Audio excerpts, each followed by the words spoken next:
minute to go live on YouTube.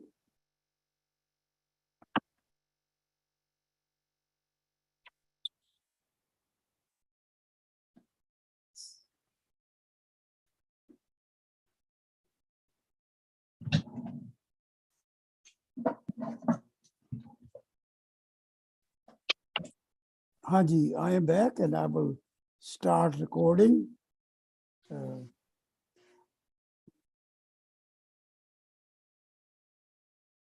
Haji, ਸਾਰੇ ਵੀਰਾਂ ਭੈਣਾਂ ਨੂੰ ਸਤਿਕਾਰ ਭਰੀ ਸਤਿ ਸ੍ਰੀ ਅਕਾਲ। ਸਤਿ ਸ੍ਰੀ ਅਕਾਲ ਜੀ। ਤੇ ਵੀਰੋ ਤੇ ਭੈਣੋ, thank you so much for joining. And ਇਸ ਵੇਲੇ ਮੈਨੂੰ ਸਕਰੀਨ ਤੇ ਜੋ ਚਿਹਰੇ ਦਿਸ ਰਹੇ ਹੈ ਉਹ ਹੈਗੇ ਆ ਭੈਣ ਜੀ ਦਵਿੰਦਰਜੀਤ ਕੌਰ ਜੀ ਬੱਗਾ, ਸਰਦਾਰ ਕੁਲਵੰਤ ਸਿੰਘ ਜੀ ਹੁੰਦਲ, ਸਰਦਾਰ ਸਾਧੂ ਸਿੰਘ ਜੀ, ਸਰਦਾਰ ਹਰਮਿੰਦਰ ਸਿੰਘ ਜੀ ਬੱਗਾ, ਡਾਕਟਰ ਸਰਬਜੀਤ ਸਿੰਘ ਜੀ, ਸਰਦਾਰ ਹਰਪ੍ਰੀਤ ਸਿੰਘ ਜੀ, ਡਾਕਟਰ ਚਾਹਲ ਸਾਹਿਬ, ਦਵਿੰਦਰ ਸਿੰਘ ਜੀ ਚਾਹਲ, ਡਾਕਟਰ ਜਗਜੀਤ ਸਿੰਘ ਜੀ, ਸਰਦਾਰ ਪਲਵੀਰ ਸਿੰਘ ਜੀ ਪਸੀਨ, ਸਰਦਾਰ ਰਸ਼ਪਾਲ ਸਿੰਘ ਜੀ, ਸਰਦਾਰ ਰਵਿੰਦਰ ਸਿੰਘ ਜੀ ਤਨੇਜਾ, ਮੇਰੇ ਵੀਰ ਸੱਤੀ ਭਾਟੀਆ ਜੀ, ਭੈਣ ਜੀ ਅਮਰਦੀਪ ਕੌਰ ਜੀ ਨਿੱਜਰ ਤੇ ਬੇਟਾ ਜੀ ਜਮਨੀਤ ਕੌਰ ਜੀ। ਇਹ ਚਿਹਰੇ ਮੈਨੂੰ ਇਸ ਵੇਲੇ ਸਕਰੀਨ ਤੇ ਦਿਸ ਰਹੇ ਆ। ਤੇ ਲੈਟਸ ਸਟਾਰਟ ਵਿਦ ਜਿਹੜਾ ਪਿਛਲੀ ਵਾਰ ਤੋਂ ਥੋੜਾ ਜਿਹਾ ਕੁਐਸਚਨ ਅਸੀਂ, ਹਾਲਾਂਕਿ ਉਹ ਡਾਇਰੈਕਟਲੀ ਸ਼ਾਇਦ ਗੁਰਬਾਣੀ ਦੀ ਉਸ ਜਿਹੜੀ ਪੰਕਤੀ ਲਾਸਟ ਅਸੀਂ ਪੜ੍ਹੀ ਸੀ, ਮੈਂ actually I can highlight it so that we can all read.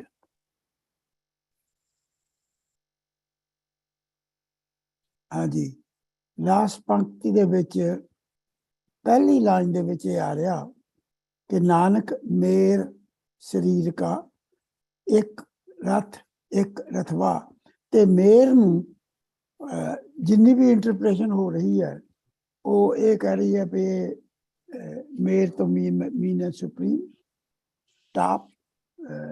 ਤੇ ਜਿਹੜਾ ਸਰੀਰ ਹੈ ਅਸੀਂ ਇਹ ਮੋਸਟਲੀ ਇੰਟਰਪ੍ਰੇਟ ਕਰ ਰਹੇ ਹਾਂ ਕਿ ਜਿਹੜਾ ਹਿਊਮਨ ਸਰੀਰ ਹੈ ਇਹ ਦੀ ਮੋਸਟ ਐਡਵਾਂਸਡ ਕ੍ਰੀਏਸ਼ਨ ਹੈ ਆਪਣੇ ਕ੍ਰੀਏਟਰ ਦੀ, ਰੱਬ ਦੀ। ਤੇ ਇਹ ਇੰਟਰਪ੍ਰੇਸ਼ਨ ਦੇ ਬਾਰੇ ਸਰਦਾਰ ਜਗਜੀਤ ਸਿੰਘ ਹੁਣਾਂ ਨੇ ਥੋੜਾ ਜਿਹਾ comment ਕੀਤਾ ਸੀ ਤੇ maybe wants to understand what you think. Dr. Jagdish Singh ji. Hello. ਹਾਂਜੀ ਹਾਂਜੀ, ਮੈਂ ਮਤਲਬ ਮਹਿਸੂਸ ਕੀਤਾ, ਦੇਖੋ ਕਿ ਜਦੋਂ ਅਸੀਂ ਹੋਰਾਂ ਸਪੀਸ਼ੀਜ਼ ਨੂੰ ਪੜ੍ਹਦੇ ਹਾਂ ਤੇ ਦੇਰ ਆਰ ਸੋ ਮੈਨੀ ਕਰੈਕਟਰਿਸਟਿਕਸ ਜਿਹੜੀਆਂ ਦੂਜੀ ਸਪੀਸ਼ੀਜ਼ ਦੀਆਂ ਕੈਪੇਬਿਲਿਟੀਜ਼ ਹੈਗੀਆਂ ਜਿਹੜੀਆਂ ਕਿ ਸਾਡੇ ਇਨਸਾਨ ਵਿੱਚ ਹੈ ਹੀ ਨਹੀਂ। ਔਰ ਅਸੀਂ ਆਪਣੇ ਆਪ ਨੂੰ ਮੇਰ ਕਹਿ ਕੇ ਤੇ ਐਂਡ ਵੀ ਆਰ ਸੇਇੰਗ ਕਿ ਅਸੀਂ ਐਵੋਲੂਸ਼ਨ ਤੋਂ ਬਾਅਦ ਸਭ ਤੋਂ ਬੈਸਟ ਬਣੇ ਆ। ਇੱਥੋਂ ਤੱਕ ਕਿ ਦੇਰ ਆਰ ਜਿਹੜੇ ਕਿ ਪੰਛੀ ਬੈਟਸ ਹੈਗੇ ਜਿਹੜੇ ਇਨਫਰਾਰੈਡ ਨੂੰ ਫੜਦੇ ਆ।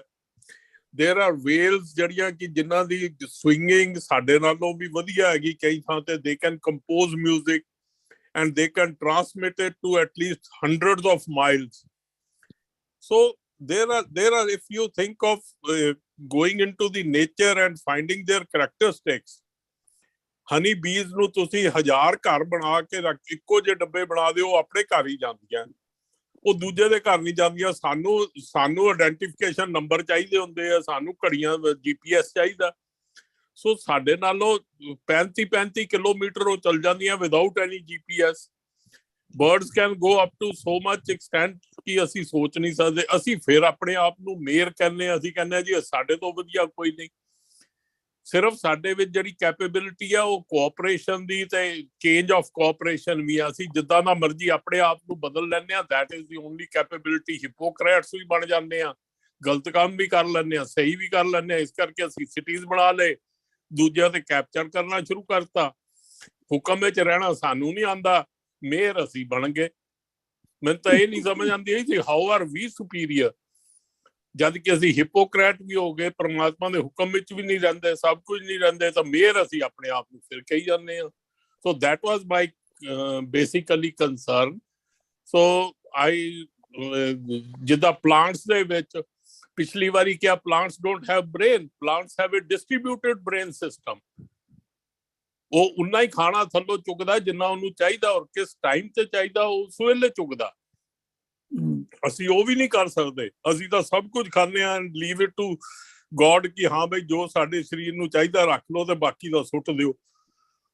ਮਤਲਬ ਇੱਥੋਂ ਤੱਕ ਇੰਨੀ ਨੇਚਰ ਦੇ ਵਿੱਚ ਇੰਟੈਲੀਜੈਂਸ ਹੈ, ਔਰ ਅਸੀਂ ਆਪਣੇ ਆਪ ਨੂੰ ਮੇਅਰ ਕਿਉਂ ਕਹਿੰਦੇ ਹਾਂ? ਮੇਰਾ ਇਹ ਕੁਐਸਚਨ ਸੀ।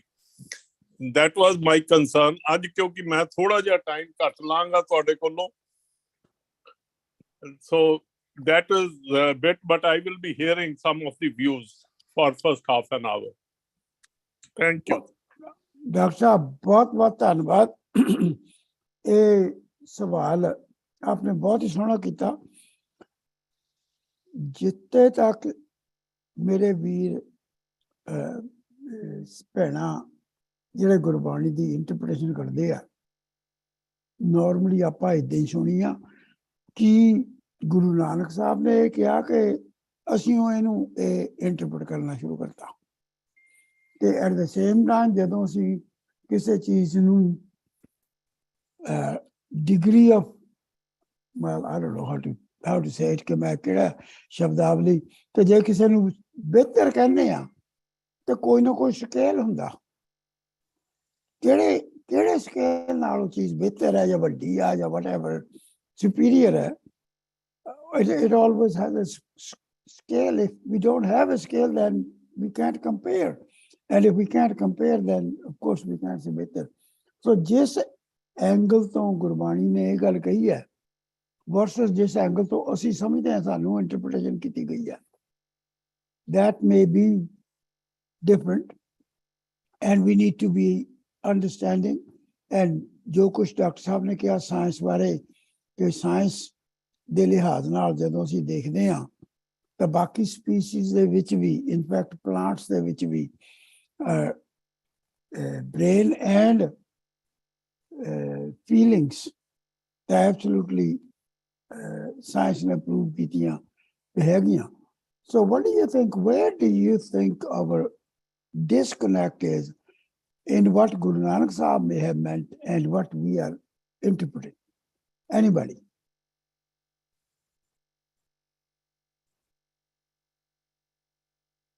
हाँ जी, कुलवंत सिंह वीर जी अनम्यूट कर लो।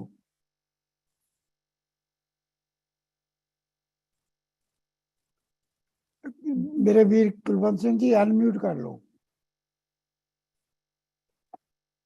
हाँ जी, सॉरी। वाहिगुरू जी का खालसा, वाहिगुरू जी की फतेह। बड़ा दीर्घ सबजैक्ट डॉक्टर साहब ने साडे दर पेश किया, पर जिन्नी क मैनू तुछ बुद्धि अनुसार समझ हैगी है ਉਹਦੇ ਮੁਤਾਬਕ ਮਨੁੱਖ ਸ਼੍ਰੋਮਣੀ ਕਿਉਂ ਹੈ? ਕਿਉਂਕਿ ਇਹਨੂੰ ਥੋੜੀ ਜਿਹੀ ਡਿਵਾਈਨ ਵਿਲ ਨੇ ਲਿਬਰਟੀ ਵੀ ਦਿੱਤੀ ਹੋਈ ਹੈ that it can evolve and move into higher states। ਪਰ ਜਿਹੜੀਆਂ ਬਾਕੀ ਜੂਨਾਂ ਨੇ, ਜਿਵੇਂ ਡਾਕਟਰ ਸਾਹਿਬ ਨੇ ਦਰਖਤਾਂ ਦੀ ਗੱਲ ਕੀਤੀ ਹੈ, ਪੰਛੀਆਂ ਦੀ ਕੀਤੀ ਹੈ, ਹਰੇਕ ਦੇ ਅੰਦਰ ਪਰਮਾਤਮਾ ਨੇ ਆਪਣੀ ਸੋਝੀ ਬਖਸ਼ਿਸ਼ ਕਰਕੇ ਪਾਈ ਹੋਈ ਹੈ, ਪਰ ਉਹ ਸੋਝੀ ਦੇ ਲੈਵਲ ਤੋਂ ਇਹ ਜੂਨਾਂ ਜਿਹੜੀਆਂ ਨੇ ਉੱਪਰ ਨਹੀਂ ਉੱਠ ਸਕਦੀਆਂ। It is only in human beings that the evolutionary elevation is possible। ਕਿਉਂਕਿ ਇਹਨੂੰ ਸੋਝੀ ਹੈ, ਇਹਨੂੰ ਸਮਝ ਹੈ, ਹਾਈਲੀ ਡਿਵੈਲਪਡ ਨਰਵਸ ਸਿਸਟਮ ਔਰ ਬ੍ਰੇਨ ਹੈ। ਬਾਕੀ ਜੂਨਾਂ ਜਿਹੜੀਆਂ ਨੇ ਗੁਰਬਾਣੀ ਮੁਤਾਬਕ ਭੋਗ ਜੂਨਾਂ ਨੇ, ਉਹ ਇਨਸਟਿੰਕਟ ਬੇਸਡ ਆ, not discriminating faculty based ਆ। ਇਸ ਕਰਕੇ ਗੁਰੂ ਮਹਾਰਾਜ ਨੇ ਇਹਨੂੰ ਮੇਰ ਸਰੀਰ ਨੂੰ ਕਿਹਾ, ਪਰ ਸਾਡੇ ਅੰਦਰ ਸਭ ਤੋਂ ਵੱਡਾ ਔਗਣ ਵੀ ਪਾਇਆ ਹੋਇਆ ਹਉਮੈ ਦਾ। ਮੇਬੀ ਇਸ ਹਉਮੈ 'ਚ ਹੀ ਅਸੀਂ ਆਪਣੇ ਆਪ ਨੂੰ ਚੌਧਰੀ ਬਣਾ ਕੇ ਸਾਰੀ ਕਾਇਨਾਤ ਨੂੰ, ਸਾਰੀ ਨੇਚਰ ਨੂੰ ਤਬਾਹ ਕਰੀ ਜਾ ਰਹੇ ਹਾਂ। ਪਰ ਇਹਦੇ ਅੰਦਰ ਪੋਸੀਬਿਲਿਟੀ ਹੈਗੀ ਹੈ, ਜੇ ਗੁਰੂ ਦੀ ਮੱਤ ਲਵੇ, ਜਿਹੜਾ ਗੁਰੂ ਮਹਾਰਾਜ ਨੇ ਬਾਰ-ਬਾਰ ਇੱਥੇ ਐਮਫਸਾਈਜ਼ ਕਰਨਾ, ਜਿਹਨੇ ਅੰਤਰ ਦ੍ਰਿਸ਼ਟੀ ਦੇ ਨਾਲ ਕੁਦਰਤ ਦੇ ਖੇਲ ਨੂੰ ਵੇਖਿਆ ਤੇ ਕੁਝ ਤੱਤ ਕੱਢੇ ਨੇ, ਉਹ ਤੁਹਾਨੂੰ ਠੀਕ ਡਾਇਰੈਕਸ਼ਨ ਵਿੱਚ ਗਾਈਡ ਕਰ ਸਕਦਾ ਹੈ। ਇਸੇ ਕਰਕੇ ਸੁਸਾਇਟੀ ਤੇ ਹਿਊਮਨ ਬੀਇੰਗ ਦਾ ਜੋ ਰੋਲ ਹੈ, ਜੋ ਉਹਨਾਂ ਦਾ ਸੁਭਾਅ ਹੈ, ਜੋ ਉਹਨਾਂ ਦਾ ਕਰਮ ਕਰਤੂਤ ਹੈ, ਉਹ ਆਸਾ ਦੀ ਵਾਰ ਦੇ ਵਿੱਚ ਗੁਰੂ ਮਹਾਰਾਜ ਨੇ ਹਾਈਲਾਈਟ ਕਰਕੇ ਜੋ ਸਾਡੇ ਅੰਦਰ ਨਿਖੇਧੀ ਨਫਸ ਹੈ ਉਹਨੂੰ ਦੂਰ ਕਰਨ ਵਾਸਤੇ ਗੁਰੂ ਦੀ ਅਗਵਾਈ ਜਿਹੜੀ ਹੈ ਉਹਦੀ ਵਿਜ਼ਡਮ ਸਾਨੂੰ ਪ੍ਰਦਾਨ ਕੀਤੀ ਹੈ। ਇਸ ਕਰਕੇ ਮੈਂ ਸਮਝਦਾ ਮਨੁੱਖ ਦੇ ਅੰਦਰ ਬਹੁਤੀਆਂ ਕੈਪੇਬਿਲਿਟੀਜ਼ ਜਿਹੜੀਆਂ ਉਹ ਦੂਜੀ ਜੂਨਾਂ ਨਾਲੋਂ ਬਹੁਤ ਜ਼ਿਆਦਾ ਨੇ, ਪਰ ਇੱਕ ਸਭ ਤੋਂ ਵੱਡਾ ਰੋਗ ਵੀ ਇਹਨੂੰ ਹਉਮੈ ਦਾ ਲੱਗਿਆ ਹੋਇਆ। ਜੇ ਹਉਮੈ ਗ੍ਰਸਤ ਹੋ ਜਾਏ ਤਾਂ ਫਿਰ ਅੰਧਾ ਗਿਆਨੀ ਵੀ ਹੋ ਜਾਂਦਾ ਹੈ। ਸੋ ਬਿਊਟੀ ਐਂਡ ਵੰਡਰਫੁਲ ਜਿਹੜੀ ਗੱਲ ਆ ਮਨੁੱਖ ਦੇ ਅੰਦਰ, it has a possibility to grow or degrade in either way. ਇਹ ਅਸਮਾਨ ਤੇ ਵੀ ਚੜ ਸਕਦਾ ਤੇ ਪਤਾਲ ਵਿੱਚ ਡੁੱਬ ਵੀ ਸਕਦਾ। ਭੁੱਲ ਚੁੱਕ ਦੀ ਮਾਫੀ ਜੀ। ਆਪ ਜੀ ਦਾ ਬਹੁਤ ਧੰਨਵਾਦ। ਨਹੀਂ, ਭੁੱਲ ਚੁੱਕ ਦਾ ਸਵਾਲ ਹੀ ਨਹੀਂ। ਤੇ ਆਪਾਂ ਸਾਰਿਆਂ ਦੇ ਵਿਚਾਰ ਸੁਣਨਾ ਚਾਹੁੰਦੇ ਹਾਂ ਕਿ ਸਾਨੂੰ ਜੋ ਵੀ ਸਾਡੇ ਮਨਾਂ 'ਚ ਹੈਗਾ, ਜੋ ਵੀ ਵਿਚਾਰ ਹੈ ਸਾਂਝਾ ਕਰੀਏ। ਅਸੀਂ ਤੁਸੀਂ ਬਹੁਤ ਸੋਹਣੀ ਗੱਲ ਕਹਿ ਗਏ ਹੋ ਕਿ ਵੀ ਸਾਡੇ ਕੋਲ ਇਨਸਾਨ ਕੋਲ ਜਿਹੜੀ ਕੈਪੇਬਿਲਿਟੀ ਹੈ, ਤੁਸੀਂ ਉਸ ਬੇਸ ਤੇ ਸਕੇਲ ਕਰਦੇ ਹੋ ਵੀ ਸਾਡੇ ਕੋਲ ਡਿਸਰਨਿੰਗ ਕੈਪੇਬਿਲਿਟੀ ਹੈਗੀ। ਅਸੀਂ ਚੰਗੇ ਵੀ ਬਣ ਸਕਦੇ ਹਾਂ, ਮਾੜੇ ਵੀ ਬਣ ਸਕਦੇ ਹਾਂ। ਅਸੀਂ ਆਪਣੇ ਆਪ ਨੂੰ ਇੰਪਰੂਵ ਵੀ ਕਰ ਸਕਦੇ ਹਾਂ ਤੇ ਆਪਣੇ ਆਪ ਨੂੰ ਡੀਗ੍ਰੇਡ ਵੀ ਕਰ ਸਕਦੇ ਹਾਂ। ਉਹ ਸ਼ਾਇਦ ਬਾਕੀ ਤੁਸੀਂ ਕਹਿ ਗਏ ਕਿ ਬਾਕੀ ਲਾਈਫ ਫਾਰਮਸ ਦੇ ਵਿੱਚ ਨਹੀਂ ਆ। ਐਂਡ ਦੈਟਸ ਵਾਈ ਸਰਦਾਰ ਰਵਿੰਦਰ ਸਿੰਘ ਜੀ। ਹਾਂਜੀ, ਵਾਹਿਗੁਰੂ ਜੀ ਖਾਲਸਾ, ਵਾਹਿਗੁਰੂ ਜੀ ਫਤਿਹ ਜੀ। ਆਈ ਥਿੰਕ ਸਵਾਲ ਬੜਾ ਅਹਿਮ ਹੈ ਕਿ ਅਸੀਂ ਆਪਣੇ ਆਪ ਨੂੰ ਕਿਵੇਂ ਸੁਪੀਰੀਅਰ ਮੰਨ ਲਿਆ। And part of the information is coming to us through Gurbani, at least the way we are interpreting it. So ਇੱਥੇ ਉਹ ਕਹਿ ਰਹੇ ਨੇ ਕਿ ਮੇਰ ਸਰੀਰ ਹੈ, ਔਰ ਜਿਸ ਤਰ੍ਹਾਂ ਕੁਲਵੰਤ ਸਿੰਘ ਵੀਰ ਜੀ ਨੇ ਆਖਿਆ ਕਿ ਇਨਸਾਨ ਦੀ ਜਿਹੜੀ ਦਿਸ਼ਾ ਹੈ ਉਹ actually it's in the middle, ਦਰਮਿਆਨ ਵਿੱਚ। ਉਹ ਐਸੀ ਪੌੜੀ ਤੇ ਖਲੋਤਾ ਆ ਕੇ ਕਿ ਉਹ ਉਤਾਂ ਵਿੱਚ ਚੜ ਸਕਦਾ ਹੈ ਤੇ ਥੱਲੇ ਵੀ ਡਿੱਗ ਸਕਦਾ ਹੈ। ਪਰ ਇਹ ਕਹਿੰਦਿਆਂ ਹੋਇਆਂ ਮੈਂ ਸਿਰਫ 2-3 ਵਿਚਾਰ ਤੁਹਾਡੇ ਨਾਲ ਸਾਂਝੇ ਕਰਦਾ ਹਾਂ। ਹੁਣ ਬਾਣੀ ਸਾਨੂੰ ਦੱਸਦੀ ਹੈ ਕਿ ਹਉਮੈ ਜਿਹੜੀ ਸਾਨੂੰ ਲੱਗੀ ਹੋਈ ਹੈ, that is how creation is structured। ਹਉਮੈ ਦੇ ਵਿੱਚ ਹੀ ਬੰਦਾ ਜੀ। ਸੋ ਲੇਕਿਨ ਹਉਮੈ ਵੀ ਜਿਹੜੀ ਹੈ ਇਹ ਬੜੀ ਲੰਬੇ ਐਵੋਲੂਸ਼ਨਰੀ ਪ੍ਰੋਸੈਸ ਦਾ ਰਿਜ਼ਲਟ ਹੈ। Gurbani speaks of, humans being the products of a long process, right? ਕਈ ਜਨਮ ਭਏ ਕੀਟ ਪਤੰਗਾ, ਕਈ ਜਨਮ ਬੀਜ ਬਨ। ਲੇਕਿਨ ਹੁਣ ਉਹ ਆ ਕੇ ਕਹਿ ਰਹੇ ਨੇ ਕਿ ਹੁਣ ਤੇਰੀ ਸਿਕਦਾਰੀ ਹੈ, ਬਾਕੀ ਜਿਹੜੀ ਕ੍ਰੀਏਸ਼ਨ ਹੈ ਤੇਰੀ ਪਨਿਹਾਰੀ ਹੈ, meaning that it is here as a resource for you. So what is it that makes us special? ਭਾਈ ਪ੍ਰਾਪਤ ਮਨੁੱਖ ਦੇਹੁਰੀਆ, ਗੋਬਿੰਦ ਮਿਲਨ ਤੇਰੀ ਬਰੀਆ। So what is it? And I'll just share what I think it is.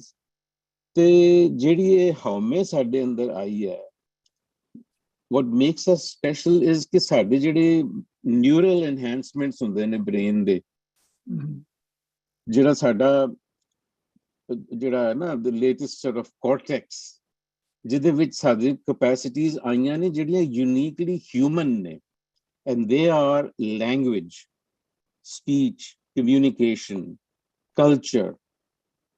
ਪਰ ਇਹਨਾਂ ਦੋਵੇਂ ਉੱਤੇ ਸਾਡੀ capacity for imagination, mental time travel ਕਰ ਲੈਣਾ, the ability to create future scenarios, and then to drive, to link minds, ਜਿਸ ਤਰ੍ਹਾਂ ਕਿ ਵੀਰ ਜੀ ਨੇ ਪਹਿਲਾਂ ਵੀ ਕਿਹਾ। ਸੋ ਆਈ ਥਿੰਕ ਇਹ ਜਿਹੜੀਆਂ ਕੈਪੈਸਿਟੀਜ਼ ਨੇ ਸਾਡੀਆਂ ਲੈਂਗੁਏਜ ਦੀਆਂ, ਕਿਉਂਕਿ language is actually it coheres with existence। ਕਿਉਂਕਿ ਸਾਨੂੰ ਗੁਰਬਾਣੀ ਸਮਝਾ ਰਹੀ ਹੈ ਕਿ ਸਾਰੀ ਕ੍ਰੀਏਸ਼ਨ ਲੈਂਗੁਏਜ ਬੇਸਡ ਹੈ, ਇਨ ਅ ਸੈਂਸ ਸ਼ਬਦ ਹੈ। and shabad, when it touches us as language। naam is also mental। so ਇਹ ਜਿਹੜੀਆਂ ਕੈਪੈਸਿਟੀਜ਼ ਨੇ ਲੈਂਗੁਏਜ ਦੀਆਂ, ਸਪੀਚ ਦੀਆਂ, ਕਮਿਊਨੀਕੇਸ਼ਨਸ ਦੀਆਂ ਔਰ ਇਮੈਜੀਨੇਸ਼ਨ ਦੀਆਂ, ਇਹ ਕੈਪੈਸਿਟੀਜ਼ ਸਾਨੂੰ ਅਗਾਂਹ ਵੱਲ ਜਾਂਦੀਆਂ ਨੇ।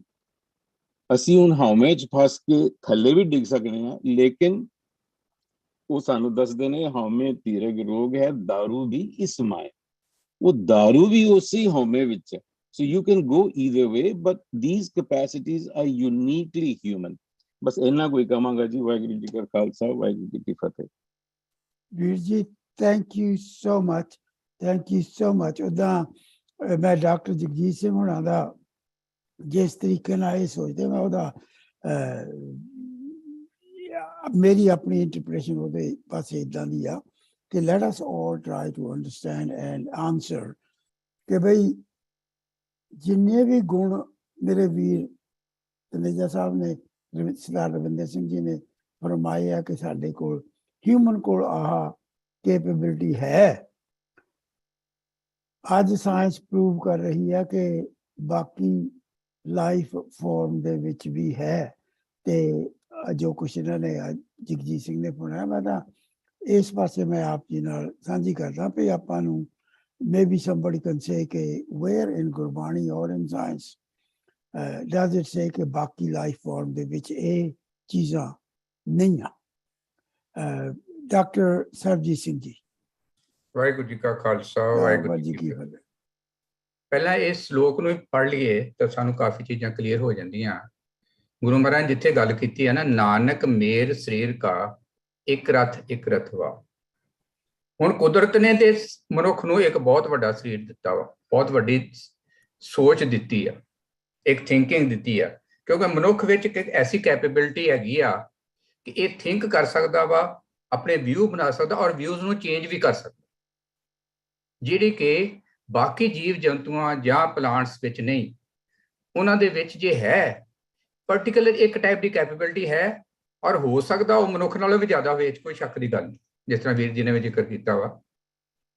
ਇੱਕ ਹੋਰ ਚੀਜ਼ ਵੀ ਗੁਰਬਾਣੀ ਚ ਆ ਜਾਂਦੀ ਹੈਗੀ ਆ ਕਿ ਮਨੁੱਖ ਦੇ ਅੰਦਰ 5 ਰੋਗ ਹੈਗੇ ਆ, ਕਾਮ, ਕ੍ਰੋਧ, ਲੋਭ, ਮੋਹ, ਹੰਕਾਰ। ਔਰ ਅਗਰ ਬਾਕੀ ਜੀਵਾਂ 'ਚ ਵੇਖੋਗੇ ਤੇ ਉਹਨਾਂ ਵਿੱਚ ਸਿਰਫ ਇੱਕ ਹੀ ਰੋਗ ਮਿਲੇਗਾ। ਇਹ ਵੀ ਇੱਕ ਫਰਕ ਹੈਗਾ ਵਾ ਜੋ ਗੁਰਬਾਣੀ ਵਿੱਚ ਆਉਂਦਾ ਹੈਗਾ ਵਾ। ਹੁਣ ਇੱਥੇ ਵੇਖੋ ਆਲਮੋਸਟ ਇਹੋ ਜਿਹੀ ਗੱਲ ਹੀ ਗੁਰੂ ਮਹਾਰਾਜ ਕਰ ਰਹੇ ਆ। ਪਹਿਲਾਂ ਤਾਂ ਗੱਲ ਕੀਤੀ ਨਾਨਕ ਮੇਰ ਸਰੀਰ ਕਾ ਇੱਕ ਰਥ ਪਾ, ਫਿਰ ਅੱਗੇ ਕੀ ਗੱਲ, ਯੁੱਗ ਯੁੱਗ ਫੇਰ ਵਟਾਈਆਂ ਗਿਆਨੀ ਬੁੱਝੇ ਤਾਂ। ਉਹਨਾਂ ਨੇ ਗੁਰੂ ਮਹਾਰਾਜ ਨੇ ਸਤਿਯੁਗ ਦਾ ਵੀ ਜ਼ਿਕਰ ਕਰ ਦਿੱਤਾ ਵੀ ਕਿਹੋ ਜਿਹੀ ਅਵਸਥਾ ਮਨੁੱਖ ਬਣਾ ਸਕਦਾ ਆਪਣੀ। ਤ੍ਰੇਤੇ ਦਾ ਵੀ ਕਰਤਾ, ਦੁਆਪਰ ਦਾ ਵੀ ਕਰਤਾ, ਕਲਯੁਗ ਦਾ ਵੀ ਕਰਤਾ। ਹੁਣ ਸਾਨੂੰ ਕੈਪੇਬਿਲਿਟੀ ਤੇ ਦਿੱਤੀ ਗਈ ਆ, ਪਰ ਅਸੀਂ ਆਪਣੇ ਆਪ ਨੂੰ ਸੋਚਣਾ ਕਿ ਅਸੀਂ ਕੀ ਕਰਨਾ ਚਾਹੁੰਦੇ ਹਾਂ, ਉਸ ਕੈਪੇਬਿਲਿਟੀ ਨੂੰ ਕਿਸ ਪਾਸੇ ਵਰਤਣਾ ਚਾਹੁੰਦੇ ਹਾਂ। ਇਸ ਨੂੰ ਠੀਕ ਪਾਸੇ ਵਰਤ ਸਕਦੇ ਹਾਂ, ਗਲਤ ਪਾਸੇ ਵਰਤਦੇ। ਜਿਸ ਤਰ੍ਹਾਂ ਵੀਰ ਜੀ ਨੇ ਪਹਿਲਾਂ ਇਸ ਸ਼ਬਦ ਦੀ ਗੱਲ ਕੀਤੀ ਹੈ, ਇਸ ਧਰਤੀ ਮੈਂ ਤੇਰੀ ਸਿਕਦਾਰੀ, ਇਹ ਕੁਦਰਤ ਨੇ ਤੇ ਦਿੱਤੀ ਹੈਗੀ ਆ। ਹੁਣ ਕੀ ਉਸ ਸਿਕਦਾਰੀ ਨੂੰ ਮੈਂ ਠੀਕ ਤਰ੍ਹਾਂ ਵਰਤਣਾ ਕਿ ਗਲਤ ਤਰ੍ਹਾਂ ਵਰਤਣਾ? ਹਾਂ, ਕੁਦਰਤ ਨੇ ਦਿੱਤਾ ਵਾ ਸਾਨੂੰ, ਇੰਨੇ ਔਜ਼ਾਰ ਬਣਾ ਦਿੱਤੇ ਆ, ਇੰਨੇ ਜਿਹੜੇ ਹੈਗੇ ਆ ਵਾਰ ਫੇਰ ਦੇ ਵਾਸਤੇ ਟੈਕਨੀਕਸ ਬਣਾ ਦਿੱਤੀਆਂ, ਸਭ ਕੁਝ ਕਰ ਦਿੱਤੀਆਂ। ਅਸੀਂ ਕੁਦਰਤ ਨੂੰ ਤਬਾਹ ਕਰ ਸਕਦੇ ਹਾਂ, ਜਾਨਵਰਾਂ ਨੂੰ ਤਬਾਹ ਕਰ ਸਕਦੇ ਹਾਂ, ਜੰਗਲਾਂ ਨੂੰ ਤਬਾਹ ਕਰ ਸਕਦੇ ਹਾਂ।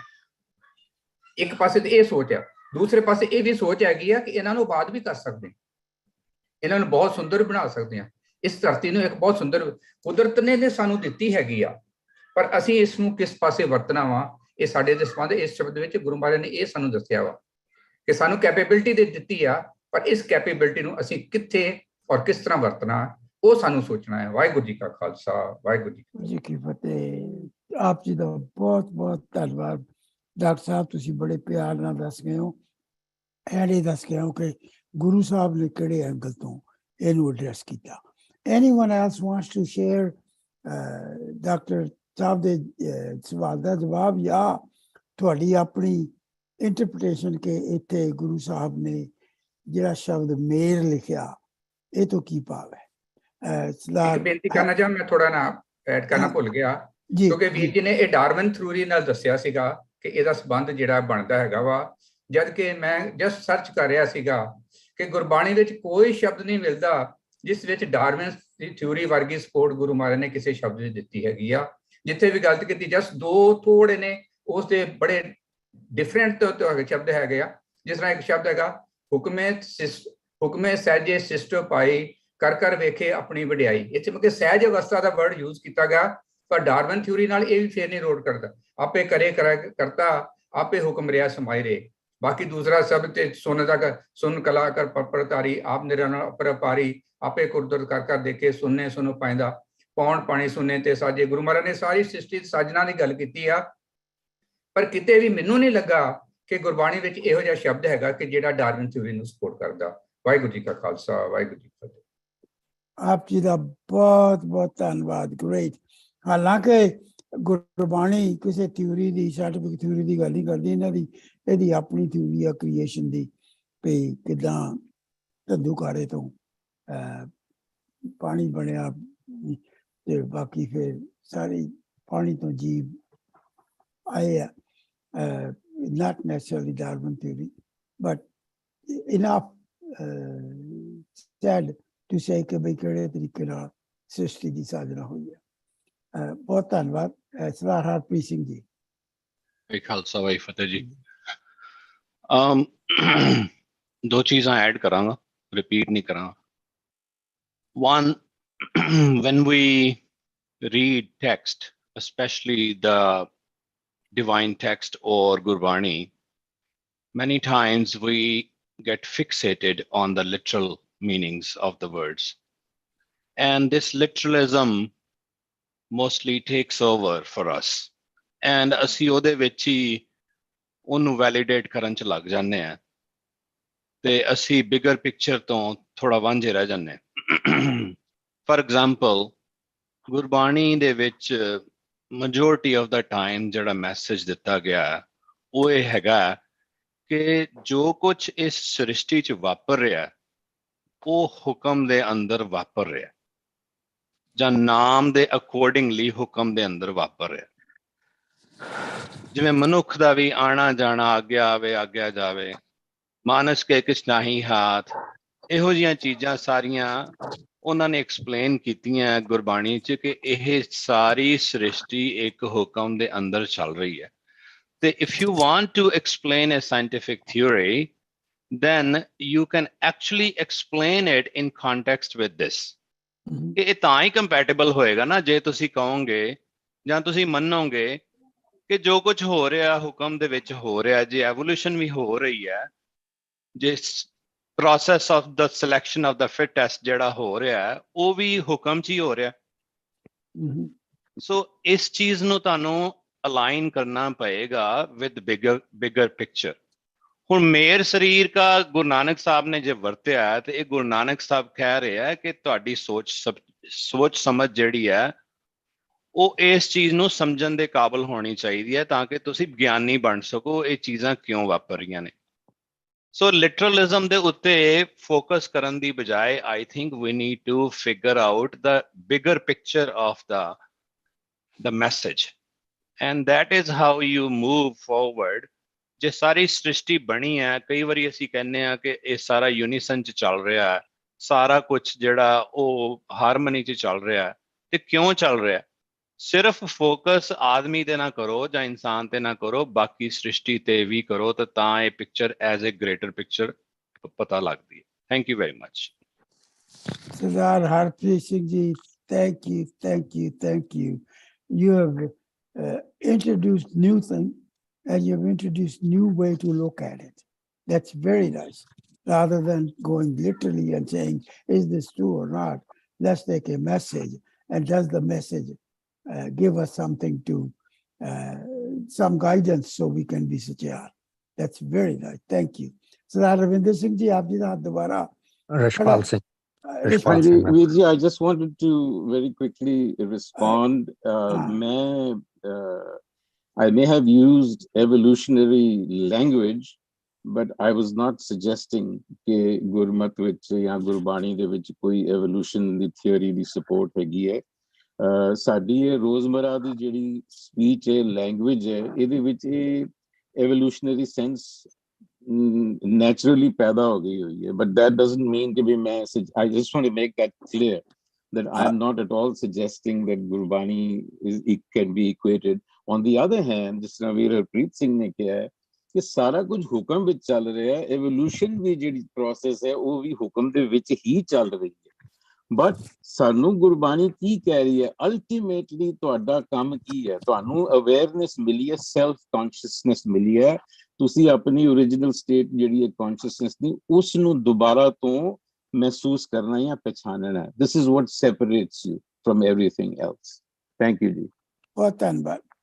ਇਹ ਸੈਪਰੇਟ ਵਾਲੀ ਗੱਲ ਜਿੱਦਾਂ ਤੁਸੀਂ ਕਿਹਾ ਗੁਰੂ ਨਾਨਕ ਸਾਹਿਬ ਦੀ ਗੱਲ ਇਹ ਬਿਲਕੁਲ ਵਾਜਬ ਹੈ ਹੁਕਮ ਦੇ ਵਿੱਚ ਸਭ ਕੁਝ ਚੱਲ ਰਿਹਾ ਬਿਲਕੁਲ ਵਾਜਬ ਹੈ ਕੁਐਸਚਨ ਇਹ ਹੈ ਕਿ why does human race considers itself to be the superior when ਹੁਕਮ ਦੇ ਵਿੱਚ ਕੋਈ ਹੋਰ ਵੀ superior ਹੋ ਸਕਦੀ ਹੈ and we have scientific evidence ਕਿ in certain areas other species other life form absolutely have superiority over human being. For example, ਇਹਨਾਂ ਨੇ whales ਦੀ example ਦਿੱਤੀ ਹੈ ਆਪਾਂ ਇਹ ਤਾਂ ਬਿਲਕੁਲ ਜਾਣਦੇ ਆ ਨਾ ਕਿ ਜਿਹੜੀ smell ਦੀ sense ਹੈ ਉਹ canine ਕੋਲ ਬੰਦਿਆਂ ਨਾਲੋਂ ਕਿਤੇ ਜ਼ਿਆਦਾ strong ਹੈ. So that's the thing ਕਿ how do we consider ourselves human race the best one? ਪਹਿਲਾਂ ਸਰਦਾਰ ਰਛਪਾਲ ਸਿੰਘ ਜੀ ਨੇ ਟਾਈਮ ਮੰਗਿਆ ਸੀ ਉਹਨਾਂ ਤੋਂ ਬਾਅਦ ਡਾਕਟਰ ਦਵਿੰਦਰ ਸਿੰਘ ਜੀ ਸਰਦਾਰ ਰਛਪਾਲ ਸਿੰਘ ਜੀ ਹਾਂਜੀ ਹਾਂਜੀ ਵਾਹਿਗੁਰੂ ਜੀ ਕਾ ਖਾਲਸਾ ਵਾਹਿਗੁਰੂ ਜੀ ਕੀ ਫਤਿਹ ਹਾਂਜੀ ਜੇ ਅਸੀਂ ਸ਼ਲੋਕ ਦੇ ਇੱਕ ਲਾਈਨ ਨੂੰ ਪੜ੍ਹੀਏ ਪਹਿਲੀ ਲਾਈਨ ਜਿਹੜੀ ਹੈਗੀ ਹੈ ਨਾਨਕ ਮੇਰ ਸਰੀਰ ਦਾ ਇੱਕ ਰਤਵਾਓ ਔਰ ਬਾਕੀਆਂ ਨੂੰ ਜੇ ਅਸੀਂ ਅੱਖੋਂ ਓਝਲ ਕਰ ਦਈਏ ਤਾਂ ਉਹਦੇ ਨਾਲ ਕੋਈ ਜਸਟੀਫਿਕੇਸ਼ਨ ਨਹੀਂ ਹੁੰਦੀ ਕਿਉਂਕਿ ਕਈ ਵਾਰੀ ਅਸੀਂ ਇੱਕ ਲਾਈਨ ਦੇ ਨਾਲ ਜੇ ਅਸੀਂ ਪੂਰੇ ਸ਼ਬਦ ਦਾ ਅਰਥ ਖੋਜਣ ਦੀ ਕੋਸ਼ਿਸ਼ ਕਰਦੇ ਹਾਂ ਤਾਂ ਉਹ ਕੁਝ ਠੀਕ ਨਹੀਂ ਲੱਗਦਾ ਇੱਕ ਲਾਈਨ ਜਿਹੜੀ ਹੈ ਉਹ ਪ੍ਰਮਾਣ ਵਾਲੀ ਹੋ ਸਕਦੀ ਹੈ ਪੂਰੇ ਜਿਹੜਾ ਸ਼ਬਦ ਹੈਗਾ ਪੂਰੇ ਸ਼ਲੋਕ ਦੇ ਵਿੱਚ ਜਿਹੜਾ ਉਹਨਾਂ ਨੇ ਮਹਾਰਾਜ ਨੇ ਵਰਣਨ ਕੀਤਾ ਹੈ ਇਸ ਦਾ ਜਿਹੜਾ ਮੈਂ ਪਹਿਲਾਂ ਵੀ ਇੱਕ ਵਾਰੀ ਮੈਂਸ਼ਨ ਕੀਤਾ ਸੀਗਾ ਕਿ ਜਿਹੜਾ ਰਚਨਹਾਰ ਹੁੰਦਾ ਹੈ ਉਹਨੂੰ ਪਤਾ ਹੁੰਦਾ ਹੈ ਕਿ ਉਹ ਕੀ ਕਹਿਣਾ ਚਾਹ ਰਹੇ ਨੇ ਅਸੀਂ ਲੋਕ ਸਿਰਫ ਕਿਆਸ ਲਗਾ ਸਕਦੇ ਹਾਂ ਕਿ ਇਹ ਹੋਏਗਾ ਇਹ ਹੋਏਗਾ ਇਹ ਹੋਏਗਾ ਕਈ ਵਾਰੀ ਜੇ ਅਸੀਂ ਇੱਕ ਲਾਈਨ ਜਾਂ ਅਧੂਰੀ ਲਾਈਨ ਪੜ੍ਹਦੇ ਹਾਂ ਜਾਂ ਪੂਰੇ ਸ਼ਲੋਕ ਦੇ ਵਿੱਚੋਂ ਇੱਕ ਪਾਰਟ ਲੈਂਦੇ ਹਾਂ ਤਾਂ ਉਹਦੇ ਨਾਲ ਜਸਟੀਫਿਕੇਸ਼ਨ ਨਹੀਂ ਕਰ ਸਕਦੇ ਜਿਸ ਤਰ੍ਹਾਂ ਕਿ ਇੱਕ ਬੜਾ ਕਾਮਨ ਜਿਹਾ ਆਪਣੇ ਗੁਰਬਾਣੀ ਦੇ ਵਿੱਚ ਸ਼ਬਦ ਹੈ ਨਾਨਕ ਦੁਖੀਆ ਸਭ ਸੰਸਾਰ ਲੋਕੀ ਇਸ ਨੂੰ ਲੈ ਕੇ ਕਹਿੰਦੇ ਨੇ ਦੇਖੋ ਸਾਰੇ ਦੁਖੀ ਨੇ ਲੇਕਿਨ ਇਸ ਸ਼ਬਦ ਦੇ ਵਿੱਚ ਜਿਹੜੀਆਂ ਪਹਿਲਾਂ ਪਿੱਛੇ ਮਹਾਰਾਜ ਨੇ ਡਿਫਰੈਂਟ ਸ਼ਖਸੀਅਤਾਂ ਦੀਆਂ ਉਦਾਹਰਨਾਂ ਲਈਆਂ ਨੇ ਐਂਡ ਤੇ ਆ ਕੇ ਉਹਨਾਂ ਨੇ ਕਿਹਾ ਬਾਲੀ ਰੋਵੇ ਨਾਹੇ ਪਤਾਰ ਨਾਨਕ ਦੁਖੀਆ ਸਭ ਸੰਸਾਰ ਅਸੀਂ ਲੋਕ ਕੀ ਕਰਦੇ ਹਾਂ ਇਸ ਚੀਜ਼ ਨੂੰ ਜਸਟੀਫਾਈ ਕਰਨ ਵਾਸਤੇ ਅਸੀਂ ਨਾਲ ਹੋਰ ਵੀ ਜੋੜਨਾ ਸ਼ੁਰੂ ਕਰ ਦਿੱਤਾ ਕਈ ਲੋਕਾਂ ਨੇ ਨਾਨਕ ਦੁਖੀਆ ਸਭ ਸੰਸਾਰ ਸੋ ਸੁਖੀਆ ਜਿਸ ਨਾਮ ਆਧਾਰ ਜਦੋਂ ਕਿ ਇਹ ਸ਼ਬਦ ਹੈ ਹੀ ਨਹੀਂ ਗੁਰਬਾਣੀ ਦੇ ਵਿੱਚ ਸੋ ਮੇਰਾ ਕਹਿਣ ਦਾ ਭਾਵ ਇਹ ਸੀਗਾ ਕਿ ਮੈਂ ਕਿਸੇ ਚੀਜ਼ ਨੂੰ ਕ੍ਰਿਟਿਸਾਈਜ਼ ਨਹੀਂ ਕੁਝ ਨਹੀਂ ਕਰ ਰਿਹਾ ਜੋ ਮੈਂ ਸੋਚ ਰਿਹਾ ਉਹ ਇਹ ਹੈਗਾ ਕਿ ਪਹਿਲੀ ਲਾਈਨ ਪੜ੍ਹਨ ਤੋਂ ਬਾਅਦ ਜੇ ਅਸੀਂ ਪੂਰਾ ਸ਼ਬਦ ਪੜ੍ਹੀਏ ਤਾਂ ਸਾਨੂੰ ਇਹਦੇ ਵਿੱਚ ਮੇਰੇ ਅਕੋਰਡਿੰਗਲੀ ਬਾਕੀ ਜਿਹੜੇ ਵਿਦਵਾਨਾਂ ਨੇ ਕੀਤਾ ਹੈ ਹੋ ਸਕਦਾ ਹੈ ਉਹਨਾਂ ਦੀ ਆਪਣੀ ਸੋਚ ਹੋਵੇ ਤੇ ਉਹ ਮੇਰੇ ਨਾਲੋਂ ਬੈਟਰ ਤਰੀਕੇ ਨਾਲ ਐਕਸਪਲੇਨ ਕਰ ਸਕਦੇ ਹੁਣ ਲੇਕਿਨ ਮੈਨੂੰ ਜੋ ਸੁਝ ਰਿਹਾ ਹੈ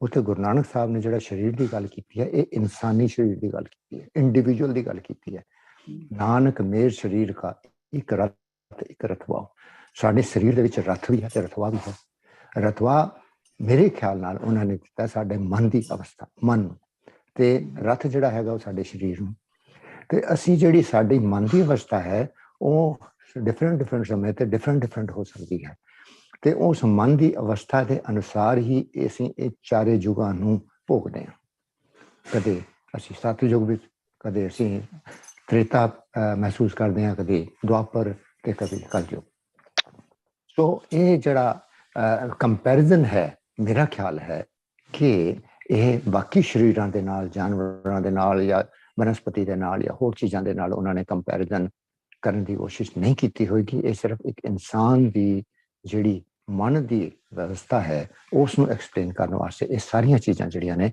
ਉਹ ਸ਼ਬਦ ਦੇ ਨਾਲ ਦਿੱਤੀਆਂ ਹੋਈਆਂ ਨੇ ਵਾਹਿਗੁਰੂ ਜੀ ਕਾ ਖਾਲਸਾ ਵਾਹਿਗੁਰੂ ਜੀ ਕੀ ਫਤਿਹ ਸਰਦਾਰ Rachhpal Singh ji thank you very good ਬਹੁਤ ਹੀ ਸੋਹਣਾ ਇਹ ਮੇਰੇ ਵੀਰ ਹਰਪ੍ਰੀਤ ਸਿੰਘ ਵੀ ਇਹੀ ਫਰਮਾ ਗਏ ਸੀ ਕਿ ਜਦੋਂ ਅਸੀਂ ਇਹ ਸਾਰੇ ਸ਼ਲੋਕ ਨੂੰ ਦੇਖਦੇ ਹਾਂ not just one line and not just literal let's look at the message not the literal translation we get a different meaning and very nicely you have said ਕਿ ਤੇ ਇਨਸਾਨ ਨੂੰ ਮੈਸੇਜ ਦੇਣ ਲਈ ਇਹ ਗੱਲ ਲਿਖੀ ਗਈ ਆ not that it is to be compared with the rest of the life forms. Dr. Devinder Singh Ji Chahab, then Beta Ramneet Kaur Ji. ਹਾਂਜੀ ਮੈਂ ਇਸ ਵਕਤ ਮੇਰੇ ਤਬੀਅਤ ਠੀਕ ਨਹੀਂ ਸੀ, ਕੱਲ ਵੀ ਤੇ ਅੱਜ ਵੀ ਮੈਂ ਬੈੱਡ 'ਤੇ ਆਇਆ, ਪਰ ਸਬਜੈਕਟ ਬੜਾ ਇੰਟਰਸਟਿੰਗ ਚੱਲ ਰਿਹਾ ਤੇ ਮੈਂ ਇਹਨਾਂ ਨੂੰ ਆਪਣੇ ਸਕਾਲਰ ਨੂੰ ਸੁਣ ਕੇ ਬੜਾ ਖੁਸ਼ ਹੋਇਆ ਹਾਂ ਕਿ ਸਾਇੰਸ ਦੀ ਐਪਲੀਕੇਸ਼ਨ ਸ਼ੁਰੂ ਕਰ ਦਿੱਤੀ ਹੈ ਅੰਡਰਸਟੈਂਡਿੰਗ ਬਾਣੀ ਨੂੰ ਕਰਨ ਵਾਸਤੇ। ਇਹ ਗੱਲ ਬੜੀ ਜ਼ਰੂਰੀ ਸੀਗੀ। ਮੈਂ ਜਿਹੜਾ ਬਹੁਤ ਦੇਰ ਦੀ ਸਮਝਾ ਰਿਹਾ ਸੀ, ਕਈ ਸਾਲ ਹੋ ਗਏ ਮੈਨੂੰ ਕਰਦਿਆਂ ਨੂੰ, ਪਰ ਹੁਣ ਲੋਕ ਸਕਾਲਰ ਜਿਹੜੇ ਨੇ ਇੱਥੇ ਮੈਂ ਸੁਣ ਕੇ ਬੜਾ ਖੁਸ਼ ਹੋਇਆ ਕਿ ਇੱਥੇ ਇਹ ਐਪਲੀਕੇਸ਼ਨ ਕਰਨੀ ਸ਼ੁਰੂ ਕਰ ਦਿੱਤੀ ਹੈਗੀ ਆ। ਇਹਦੇ ਨਾਲ ਬੜਾ ਫਰਕ ਪੈਂਦਾ ਹੈ ਆਪਾਂ ਨੂੰ ਬਾਣੀ ਨੂੰ ਸਮਝਣ ਵਾਸਤੇ, ਸਪੈਸ਼ਲੀ ਆਪਣੀ ਬਾਣੀ ਜਿਹੜੀ ਗੁਰੂ ਨਾਨਕ ਸਾਹਿਬ ਦੀ ਹੈਗੀ ਆ ਉਹਦੇ ਵਿੱਚ। ਹੁਣ ਜਿਹੜਾ ਇਹ ਸ਼ਬਦ ਹੈਗਾ ਮੇਰ ਵਾਲਾ, ਤੇ ਇਹਦੇ ਵਿੱਚ ਉਹ ਸੁੱਖ ਗੁਰੂ ਨਾਨਕ ਸਾਹਿਬ ਸੀਗੇ, ਸਾਇੰਸ ਤਾਂ ਹੈ ਨਹੀਂ ਸੀਗੀ ਉਸ ਵਕਤ। ਨੈਚੁਰਲ ਫਿਲਾਸਫੀ ਕਹਿੰਦੇ ਸੀਗੇ, ਜਿਹੜੇ ਦੇਖਦੇ ਸੀਗੇ ਉਹ ਨੇਚਰ ਨੂੰ ਓਬਜ਼ਰਵ ਕਰਦੇ ਸੀਗੇ ਤੇ ਨੇਚਰ ਨੂੰ ਓਬਜ਼ਰਵ ਕਰਕੇ ਤੇ ਫਿਰ ਉਹਦੀ ਫਿਲਾਸਫੀ ਤਿਆਰ ਕਰਦੇ ਸੀ ਤੇ ਫਿਰ ਉਹ ਦੱਸਦੇ ਸੀ। ਤੇ ਅੱਜ ਕੱਲ੍ਹ ਦੀ ਸਾਇੰਸ ਹੈ ਉਹ ਨੇਚਰ ਨੂੰ ਓਬਜ਼ਰਵ ਕਰਦੇ ਸੀਗੇ, ਫਿਰ ਉਸ ਨੂੰ ਐਕਸਪੈਰੀਮੈਂਟਲੀ ਟੈਸਟ ਕਰਦੇ ਸੀਗੇ। ਤੇ ਗੁਰੂ ਨਾਨਕ ਸਾਹਿਬ ਦੇ ਟਾਈਮ ਤੇ ਐਕਸਪੈਰੀਮੈਂਟਲੀ ਉਹਨਾਂ ਨੇ ਕੋਈ ਨਹੀਂ ਕੀਤਾ, ਸਿਰਫ ਉਹਨਾਂ ਨੇ ਓਬਜ਼ਰਵ ਕੀਤਾ। ਜਿਹੜਾ ਉਹਨਾਂ ਨੇ ਓਬਜ਼ਰਵ ਕੀਤਾ ਉਹ ਅੱਜ ਜੇ ਉਹਦਾ ਅਸੀਂ ਐਨਾਲਿਸਿਸ ਕਰੀਏ ਤੇ ਉਹ ਅੱਜ ਦੀ ਸਾਇੰਸ ਦੇ ਨਾਲ ਕਾਫੀ ਮਿਲਦਾ ਜੁਲਦਾ ਹੈਗਾ। ਤੇ ਸੋ ਇਸ ਕਰਕੇ ਕਾਫੀ ਉਹਦਾ ਫਾਇਦਾ ਹੈ। ਤੇ ਇਹਦੇ ਵਿੱਚ ਬੜਾ ਕਲੀਅਰਲੀ ਮੈਨੂੰ ਜਾਪਦਾ ਹੈਗਾ ਕਿ ਗੁਰੂ ਨਾਨਕ ਸਾਹਿਬ ਕਹਿੰਦੇ ਵੀ ਜਿਹੜਾ ਸਰੀਰ ਮੇਲ ਹੈਗਾ ਨਾ, it is super. It is the highest stage of evolution and the living bodies. So this has got a highest brain development, and it can think properly very well. And then we have the eyes, we have the ears. Now we look, we hear. When we look and observe the things, and then all that images goes into the brain, where our neurons works over there and make the images, and the result make the results, you know. So this is the thing that we have our highest development. Now we understand this thing. So over here, the Guru Nanak Sahib says that this is the highest evolution, and the whole body is the chariot, and this whole brain is the charioteer, and because this whole body is controlled by this brain. So with this much I could show, because I am not very well prepared for that. ਬਹੁਤ ਧੰਨਵਾਦ doctor ਸਾਹਿਬ। ਤੁਸੀਂ scientifically ਕਹਿ ਲਓ ਕਿ ਇਸ ਤਰੀਕੇ ਨਾਲ functioning ਹੋ ਰਹੀ ਹੈ। ਨਾਲ ਤੁਸੀਂ ਇੱਕ ਹੋਰ ਗੱਲ ਕਹਿ ਗਏ ਹੋ, even though not in those words, ਪਰ ਤੁਸੀਂ ਇਹ ਕਹਿ ਗਏ ਹੋ ਕਿ ਜੇ overall evaluate ਕਰੀਏ with all the senses and the intellect that man has, man becomes, in overall picture, superior to other life forms. Yeah, that's right. Thank you. Thank you so much, Dr. Saab. And beta Ramneet Kaur ji, aap ji da hath khada hai. ਹਾਂਜੀ ਹਾਂਜੀ, ਸਤਿ ਸ਼੍ਰੀ ਅਕਾਲ ਸਾਰਿਆਂ ਨੂੰ। Actually ਜੋ doctor ਸਾਹਿਬ ਨੇ ਬੋਲਿਆ, ਮੈਂ ਵੀ ਉਸੇ ਤਰ੍ਹਾਂ ਦੀ ਗੱਲ ਦੱਸਣਾ ਚਾਹੁੰਦੀ ਸੀ ਕਿ ਹਿਊਮਨ ਰੇਸ ਕਿਉਂ ਸੁਪੀਰੀਅਰ ਕੰਸੀਡਰ ਕੀਤੀ ਜਾਂਦੀ ਹੈ। ਕਿਉਂਕਿ ਜੇ ਅਸੀਂ ਐਵੋਲੂਸ਼ਨਰੀ ਹਿਸਟਰੀ ਜਾ ਕੇ ਦੇਖੀਏ ਕਿ ਇਹ ਸਾਰੀ ਸ੍ਰਿਸ਼ਟੀ ਕਿਸ ਤਰ੍ਹਾਂ ਬਣੀ ਹੈ, ਤੇ ਡਿਫਰੈਂਟ ਟਾਈਮ ਪੀਰੀਅਡਸ ਤੇ ਡਿਫਰੈਂਟ ਆਰਗੈਨਿਜ਼ਮਸ ਆਏ ਸੀਗੇ, ਤੇ ਲਾਈਕ ਡਿਫਰੈਂਟ ਟਾਈਮਸ ਤੇ ਆਏ ਨੇ, ਤੇ ਸਭ ਦਾ ਡਿਫਰੈਂਟ ਕੁਝ ਰੋਲ ਰਿਹਾ ਹੈ। ਡੈਫੀਨੇਟਲੀ ਹਰ ਇੱਕ ਸਪੀਸ਼ੀਜ਼ ਦੇ ਵਿੱਚ ਆਪਣੀਆਂ ਕੁਝ ਯੂਨੀਕ ਕੈਪੇਬਿਲਿਟੀਜ਼ ਹੈਗੀਆਂ ਨੇ, but I think evolutionary history ਦੇ ਵਿੱਚ ਜਾਂ ਸਟੇਜਿਸ ਦੇ ਵਿੱਚ ਦੇਖੀਏ ਤਾਂ ਸਭ ਤੋਂ ਜ਼ਿਆਦਾ ਇਵੋਲਵਡ ਫਾਰਮ ਹਿਊਮਨ ਬੀਇੰਗਸ ਹੀ ਹੈਗੀ ਹੈ, ਐਂਡ ਸੁਪੀਰੀਅਰ ਵੀ ਹੈਗੀ ਹੈ। ਐਂਡ ਉਹਦਾ ਰੀਜ਼ਨ ਬਹੁਤ ਵੱਡਾ ਐਵੀਡੈਂਸ ਇਹ ਹੈਗਾ ਕਿ ਹਿਊਮਨਸ ਦੇ ਵਿੱਚ ਇੱਕ ਕੈਪੇਬਿਲਿਟੀ ਹੈਗੀ ਹੈ ਕਿ ਉਹ ਜੋ ਉਹਦੇ এনवायरमेंट ਦੇ ਵਿੱਚ ਕੁਝ ਨੈਚੁਰਲ ਪ੍ਰੋਸੈਸਿਸ ਚੱਲ ਰਹੇ ਨੇ ਜਾਂ ਚੱਲ ਰਹੇ ਸੀ ਕਾਫੀ ਚੀਜ਼ਾਂ ਹੁਣ ਡਿਸਾਈਫਰ ਹੋ ਚੁੱਕੀਆਂ ਨੇ, ਜਿਸ ਨੂੰ ਅਸੀਂ ਸਾਇੰਸ ਕਹਿੰਦੇ ਆ। Science is basically knowing the truth. ਇਹ ਹਿਊਮਨ ਬੀਇੰਗਸ ਵਿੱਚ ਕੈਪੇਬਿਲਿਟੀ ਹੈਗੀ ਹੈ ਉਸ ਚੀਜ਼ ਨੂੰ ਅੰਡਰਸਟੈਂਡ ਕਰਨ ਦੀ, ਤੇ ਉਸ ਨੌਲੇਜ ਨੂੰ ਲੈ ਕੇ ਡਿਫਰੈਂਟ ਚੀਜ਼ਾਂ ਕ੍ਰੀਏਟ ਕਰਨ ਦੀ ਵੀ ਕੈਪੇਬਿਲਿਟੀ ਸਿਰਫ ਹਿਊਮਨ ਬੀਇੰਗਸ 'ਚ ਹੀ ਹੈਗੀ ਹੈ। So this is the difference between science and technology. ਜਿਵੇਂ 1953 ਦੇ ਵਿੱਚ ਵਾਟਸਨ ਐਂਡ ਕ੍ਰਿਕ ਨੇ DNA ਦਾ ਸਟਰਕਚਰ ਨੂੰ ਸਮਝਿਆ, ਤੇ ਉਸ ਤੋਂ ਬਾਅਦ ਹੋਰ ਕਈ ਚੀਜ਼ਾਂ ਆਈਆਂ, ਤੇ ਹੁਣ ਅਸੀਂ ਮਤਲਬ ਬਾਇਓਲੋਜੀ ਵਿੱਚ ਇਸ ਸਟੇਜ ਤੇ ਪਹੁੰਚ ਚੁੱਕੇ ਹਾਂ ਕਿ ਸਾਡੇ ਕੋਲ ਇੰਨੀ ਐਡਵਾਂਸਮੈਂਟ ਹੈਗੀ ਹੈ, ਰੀਕੰਬੀਨੈਂਟ DNA ਟੈਕਨੋਲੋਜੀ ਹੈ, ਸਾਡੇ ਕੋਲ ਜੈਨੇਟਿਕਲੀ ਮੋਡੀਫਾਈਡ ਪਲਾਂਟਸ ਹੈਗੇ ਨੇ, ਜੈਨੇਟਿਕਲੀ ਮੋਡੀਫਾਈਡ ਆਰਗੈਨਿਜ਼ਮਸ ਨੇ, ਜਿਨ੍ਹਾਂ ਵਿੱਚ ਅਸੀਂ ਆਪਣੇ ਡਿਜ਼ਾਇਰਡ ਕਰੈਕਟਰਿਸਟਿਕਸ ਪਾ ਸਕਦੇ ਹਾਂ। ਦੈਨ ਕ੍ਰਿਸਪਰ ਟੈਕਨੋਲੋਜੀ ਹੈ, ਬਹੁਤ ਕੁਝ ਕਰ ਸਕਦੇ ਹਾਂ। ਕਲੋਨਿੰਗ ਵੀ ਮਤਲਬ ਪੋਸੀਬਲ ਕਾਫੀ ਸਾਲ ਪਹਿਲਾਂ ਹੋ ਚੁੱਕੀ ਹੈ। ਇਵਨ ਹਿਊਮਨ ਕਲੋਨਿੰਗ ਪੋਸੀਬਲ ਹੈਗੀ ਹੈ।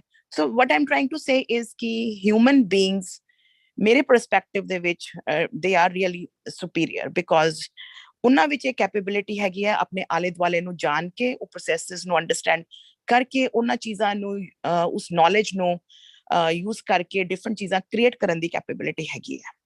ਸੋ ਚਾਹੇ ਡਿਫਰੈਂਟ ਆਰਗੈਨਿਜ਼ਮਸ ਵਿੱਚ ਹੋਰ ਕਈ ਯੂਨੀਕ ਕੈਪੇਬਿਲਿਟੀਜ਼ ਹੈਗੀਆਂ ਨੇ, but I think human beings ਵਿੱਚ ਐਕਚੁਅਲੀ ਸਭ ਤੋਂ ਜ਼ਿਆਦਾ ਕੈਪੇਬਿਲਿਟੀ ਹੈਗੀ ਹੈ। Thank you so much, that's my views. Thank you so much, thank you so much. ਤੁਸੀਂ ਉਸੇ ਗੱਲ ਨੂੰ ਜੋ ਕੁਝ ਪਹਿਲਾਂ ਹੋ ਚੁੱਕੀ ਹੈ ਕਿ ਬਈ ਉਹਨੂੰ ਰਿਪੀਟ ਕਰਕੇ ਸਪੋਰਟ ਕਰ ਰਹੇ ਹੋ ਕਿ when we look at the overall picture, all the qualities that we know by which we judge different levels, humans seem to have a overall picture better than any other life form. ਬਹੁਤ ਬਹੁਤ ਧੰਨਵਾਦ। ਸਰਦਾਰ ਰਵਿੰਦਰ ਸਿੰਘ ਜੀ, ਤੁਸੀਂ ਕੁਝ ਹੋਰ add ਕਰਨਾ ਚਾਹੁੰਦੇ ਹੋ? I'm sorry, Viji. Thank you for letting me do this, but can I take a minute of your time? Yeah, sure. ਦੋ ਗੱਲਾਂ ਮੈਂ ਕਰਨੀਆਂ ਹੈ ਕਿ ਇੱਕ ਤੇ ਇਹ ਹੈ ਕਿ ਅਸੀਂ ਭਾਵੇਂ ਆਪਣੇ ਆਪ ਨੂੰ ਠੀਕ ਹੈ ਸੁਪੀਰੀਅਰ ਸਮਝਦੇ ਹਾਂ, but the fact of the matter is ਕਿ ultimately ਅਸੀਂ ਆਪ ਹੀ ਕਹਿ ਰਹੇ ਹਾਂ ਕਿ ਅਸੀਂ ਸੁਪੀਰੀਅਰ ਹੈ, right? So it could be ego and arrogance, right? ਜਾਨਵਰਾਂ ਨੂੰ ਤੁਸੀਂ ਪੁੱਛ ਨਹੀਂ ਸਕਦੇ, ਜੇ ਉਹਨਾਂ ਨੂੰ ਪੁੱਛੋ ਤਾਂ ਉਹ ਕਹਿਣਗੇ ਇਹਨਾਂ ਵਰਗਾ ਖਤਰਨਾਕ ਹੀ ਕੋਈ ਨਹੀਂ ਹੈਗਾ ਸਪੀਸ਼ੀਜ਼, ਜਿਨ੍ਹਾਂ ਨੇ ਸਾਰਾ ਗੰਦ ਪਾਇਆ ਸੰਸਾਰ ਦੇ ਵਿੱਚ। ਸਾਡੇ ਤੋਂ ਜ਼ਿਆਦਾ ਖਤਰਨਾਕ ਸਪੀਸ਼ੀਜ਼ ਹੈ ਹੀ ਕੋਈ ਨਹੀਂ, dangerous. So that's one thing. ਦੂਸਰੀ ਗੱਲ ਮੈਂ ਇਹ ਮੇਰੇ ਆਪਣੇ ਮਨ ਦੀ ਹੈਗੀ ਹੈ investigation, I want to share, maybe someone can help me out. ਅਸੀਂ ਇਸ ਸ਼ਲੋਕ ਦਾ ਤਰਜਮਾ ਜਿਹੜਾ ਅਸੀਂ ਇੰਟਰਪ੍ਰੀਟੇਸ਼ਨ ਕਰਦੇ ਆ ਰਹੇ ਹਾਂ, ਅਸੀਂ, ਔਰ ਮੈਂ ਵੀ ਇਹੀ ਸ਼ੇਅਰ ਕੀਤੀ ਸੀ 2 Sundays ago ਕਿ ਇਹ ਮਨ ਦੀਆਂ ਮਤਲਬ ਜਿਹੜਾ ਵਾਯੂਮੰਡਲ ਹੈ ਮਨ ਦਾ, ਮਾਨਸਿਕ, ਤੇ ਉਹਦੀ ਗੱਲ ਹੋ ਰਹੀ ਹੈ। ਲੇਕਿਨ ਉਸ ਤੋਂ ਬਾਅਦ ਮੈਂ ਸੋਚਣ ਲੱਗ ਪਿਆ ਕਿ ਇਸੇ ਸ਼ਲੋਕ ਨੂੰ ਅਸੀਂ ਦੂਸਰੀ ਤਰ੍ਹਾਂ ਵੀ ਵੇਖ ਸਕਦੇ ਹਾਂ ਕਿ over history and in time ਜਿਹੜੀ ਐਵੋਲੂਸ਼ਨ ਹੈ ਬੰਦੇ ਦੀ in his existence, physical environment ਹੋਵੇ, resources ਹੋਣ, ਮਤਲਬ ਇਹ ਹਰ ਜਿਹੜੇ ਅਸੀਂ ਹਿਸਟੋਰੀਕਲੀ ਆਪਣੀ ਸਮਝ ਵਾਸਤੇ ਕਨਸੈਪਚੁਅਲਾਈਜ਼ ਕਰਨੇ ਆ ਹਿਊਮਨ ਈਰਾਸ, ਜਿਸ ਤਰ੍ਹਾਂ ਹੰਟਰ ਗੈਦਰਰ ਹੋਇਆ, ਐਗਰੀਕਲਚਰ ਹੋਇਆ, ਇੰਡਸਟਰੀਅਲ ਹੋਇਆ, ਇਨਫੋਰਮੇਸ਼ਨ ਏਜ ਹੋਈ, ਅਸੀਂ ਇਸ ਤਰ੍ਹਾਂ ਦੇਖਦੇ ਹਾਂ। ਔਰ ਅਸੀਂ ਦੇਖਦੇ ਹਾਂ ਕਿ ਇਹੋ ਜਿਹੇ ਅਸੀਂ ਪੜਾਅ ਦੇਖਦੇ ਹਾਂ ਜਿੱਥੇ ਨੌਲੇਜ ਬੇਸ ਬਦਲਦੀ ਹੈ, ਲੋਕਾਂ ਕੋਲ ਟੈਕਨੋਲੋਜੀ ਬਦਲਦੀ ਹੈ, ਸੋਸ਼ਲ এনवायरमेंट ਬਦਲਦਾ, ਉਹਦੇ ਨਾਲ ਨਾਲ ਵਿਕਾਸ ਹੁੰਦਾ ਫॉर ਗੁੱਡ ਔਰ ਫॉर ਬੈਡ ਇਨਸਾਨਾਂ ਦਾ। ਸੋ ਇਹ ਸ਼ਲੋਕ ਨੂੰ ਇਸ ਤਰ੍ਹਾਂ ਵੀ ਨਹੀਂ ਦੇਖਿਆ ਜਾ ਸਕਦਾ ਕਿ ਗੁਰੂ ਮਹਾਰਾਜ ਦੱਸ ਰਹੇ ਨੇ ਕਿ ਵੀ ਜੁਗ ਜੁਗ ਫੇਰ ਮਿਟਾਈ ਹੈ ਗਿਆਨੀ ਵਿਜੇਤਾ, ਕਿ ਬਈ ਇਹ ਸਾਰੀਆਂ ਚੀਜ਼ਾਂ ਜਿਹੜੀਆਂ ਨੇ, ਔਰ ਅੱਜ ਦੇ ਜ਼ਮਾਨੇ ਦੇ ਵਿੱਚ ਜਿਹੜਾ ਲਿੰਗੁਆ ਫ੍ਰਾਂਕਾ ਬਣ ਗਿਆ ਸਾਡਾ, ਉਹ ਸਾਇੰਸ ਦਾ ਹੈ, whether we like it or not. Science is the language in which we speak without even knowing it. So ਇਹ ਬਦਲਾਵ ਆਉਂਦਾ ਹੀ ਰਹਿੰਦਾ ਹੈਗਾ। I just wanted to put this out there as a possible interpretation. Thank you, ji. ਬਹੁਤ ਬਹੁਤ ਧੰਨਵਾਦ। I think we all have shared our views.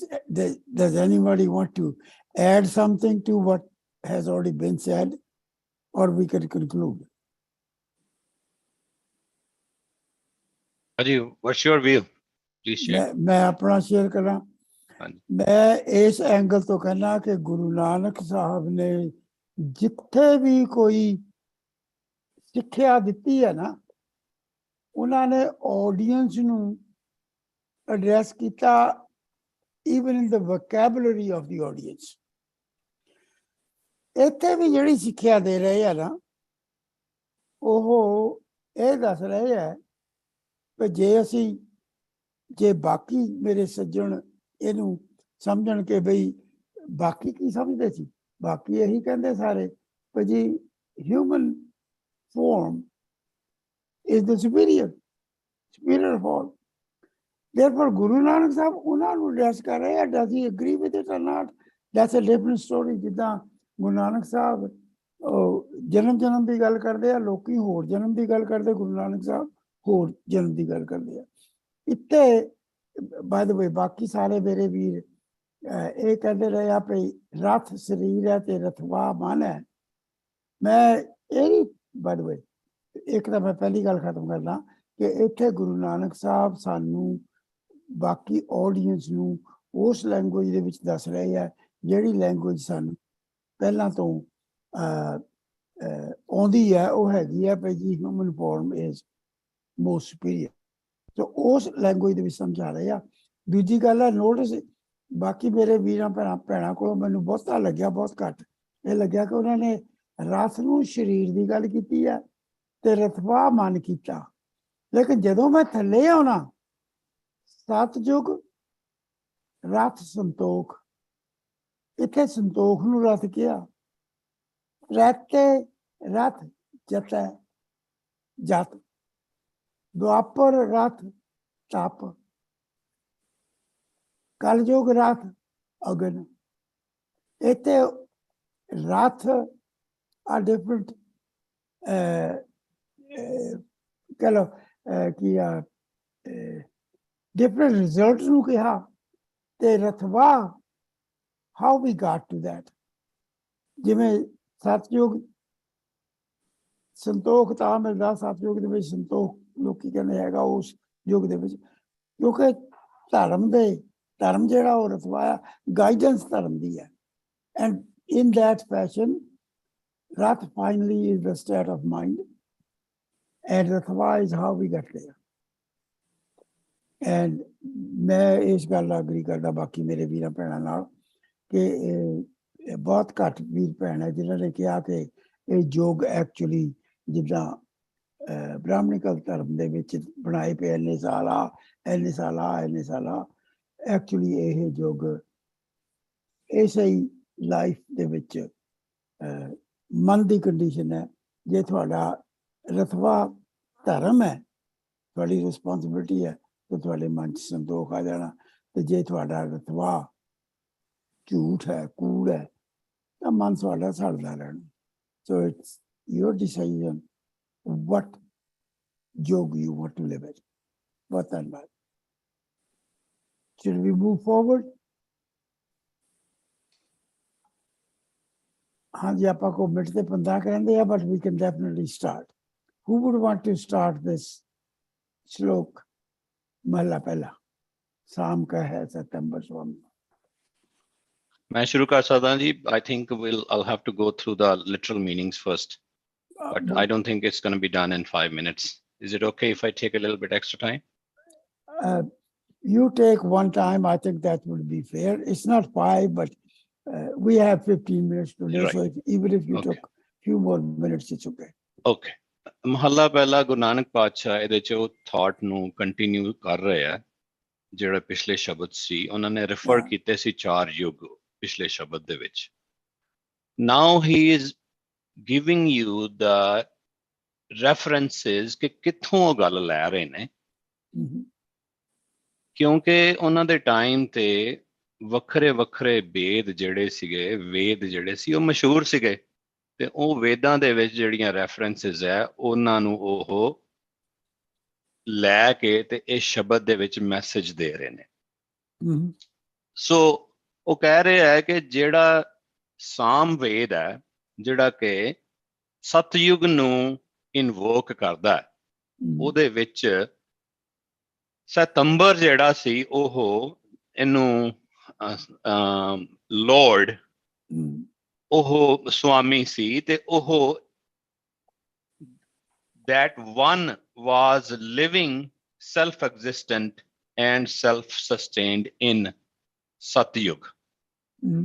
And it was that one was also giving lessons to the others ਕਿ ਤੁਸੀਂ eternity ਦੇ ਵਿੱਚ ਹੀ ਰਹੋ। Mhm. ਸਾਮ ਕਹੈ, ਸਾਮ ਵੇਦ ਕਹਿੰਦਾ ਹੈ ਕਿ ਸਤੰਬਰ ਹੀ ਸਵਾਮੀ ਹੈ ਤੇ ਸੱਚ ਵਿੱਚ ਹੀ ਰਹਿੰਦਾ ਹੈ ਤੇ ਸੱਚ ਵਿੱਚ ਹੀ ਉਹ ਸਸਟੇਨਡ ਹੈ। Mhm. ਤੇ ਸਭ ਕੋ ਸੱਚ ਸਮਾਵੇ ਕਿ if everything, everyone merges with the such means, I think in my knowledge, this is what I think, ਕਿ ਸਤਯੁਗ ਦੇ ਵਿੱਚ ਦੁਨੀਆ ਦੀ ਗੱਲ ਨਹੀਂ ਹੋਈ, ਸਤਯੁਗ ਦੇ ਵਿੱਚ ਸਿਰਫ ਇਟਰਨਲ ਦੀ ਗੱਲ ਹੋਈ ਹੈ। Mhm. So this is what he's referring there. And then again, he is bringing the topic of moral degradation as humans were thought to progress through the different ages according to Hindu Veds. Mhm. ਅੱਗੋਂ ਕਹਿ ਰਿਹਾ and ਉਹਦੇ ਵਿੱਚ ਜੇ ਨੂੰ deeply study ਕਰੋ ਤੇ ਕਹਿੰਦੇ ਆ ਜੀ this one September was wearing white clothes and robe and somewhere in the heaven, and so white color was predominant and signified the such. Mhm. Again in Rig Ved ਜਿਹੜਾ ਕਿ the one which invokes Treta, Mhm. ਕਹੇ ਰਹਿਆ ਭਰਪੂਰ Ram Naam Deva Masur. This refers to the Rig Ved, refers to the Ram, Lord Rama, as an incarnation of the Lord, and it was eminent everywhere. Rahya Parpur, Rig Kenda. Ram Naam was the name of the Ram, was the strongest among the deities, Deva Masur. Strongest. It was like the light of the sun, which is so strong. And it was believed that if you meditate on the Ram Naam, Nailaya, Parachat Jai, all the paps or sins are won over. ਉਹਨਾਂ ਨੂੰ ਹਰਾ ਦਿੱਤਾ ਜਾ ਸਕਦਾ। So he said that this was in Treta. So in a sense, Sach to now we are in the Jor, basically. Sur, ਜਿਹਦੇ ਚ ਜੋਰ ਦੀ ਜਿਹੜੀ ਹੈ virtue ਹੈ ਉਹ ਪ੍ਰਧਾਨ ਸੀਗੀ Treta ਦੇ ਵਿੱਚ। Now this one, next one, it says now ਲਿਆ ਪ੍ਰਾਚਤ ਜਾਏ ਨਾਨਕ ਤੋਂ ਮਖੰਤਰ ਪਾਏ ਕਿ ਉਹ ਕਹਿ ਰਹੇ ਕਿ it was believed that ਕਿ ਤਾਂ ਹੀ ਮੁਕਤੀ ਮਿਲ ਸਕਦੀ ਹੈ, ਫਰੀडम ਮਿਲ ਸਕਦੀ ਹੈ ਜੇ ਤੁਸੀਂ ਰਾਮ ਨਾਮ ਲੈਂਦੇ ਹੋ, ਚ ਵਿਸ਼ਵਾਸ ਕਰਦੇ ਹੋ। Now Juj Meh, Juj is a Jujar Ved invoked in Dwapar. Again, he's referring to the third Jug, Jujar Meh. In this Jujar Ved, he invokes this folklore story in which it says that the Khana Krishan, who was in the lineage of the Yadavs, he used his jor, power, and then he Chali Chandravali, means ke Chandravali ਜਿਹੜੀ ਕਿ cow maiden ਸੀਗੀ ਉਹਨੂੰ ਛਲ ਕੀਤਾ ਉਹਦੇ ਨਾਲ ਜੋਰ ਦੇ through, because he was capable. This is a folklore. And he brought her back to Vrindavan and forced her into a love affair. Parjat Gopi le aaya Vrindavan mein rang kiya. And then he invokes another folklore story here in which jadi mainu Gopi da naam nahi pata, it was Batama or something. She was very beautiful. On the other hand, he married that Gopi, and because she wanted Parjat tree, which was a wish fulfilling tree, he went to heaven and he brought the tree which is wish fulfilling from the garden of the Indra, and he brought it for her. So now he's saying, look, ਇੱਕ ਪਾਸੇ ਤਾਂ ਛਲ ਦੇ ਨਾਲ ਚੰਦਰਾਵਲੀ ਨੂੰ ਲੈ ਕੇ ਆ ਗਿਆ ਤੇ ਉਹਦੇ ਨਾਲ ਆਪਣੀ ਰੰਗ ਲਰਲੀ ਜਾਂ ਆਪਣਾ ਲਵ ਅਫੇਅਰ ਚਲਾਇਆ, ਦੂਸਰੇ ਪਾਸੇ ਜਿਹੜੀ ਉਹਦੇ ਨਾਲ ਦੂਸਰੀ ਗੋਪੀ ਦੇ ਨਾਲ ਵਿਆਹ ਕਰਵਾ ਕੇ ਉਹਨੂੰ ਗਿਫਟ ਦੇ ਰਿਹਾ। So this was the, so then it really means that even today we can see our leaders who tell you a different story and we get fixated on those stories and we get just involved in fact checking and all those stuff, and these stories are even though very entertaining, but we get involved in these because even in this Khana Krishnan, the love affair, no, it has been predicted, shown as a very romantic power sort of, and people see that as a sort of a virtue, even though this is a chal kapat.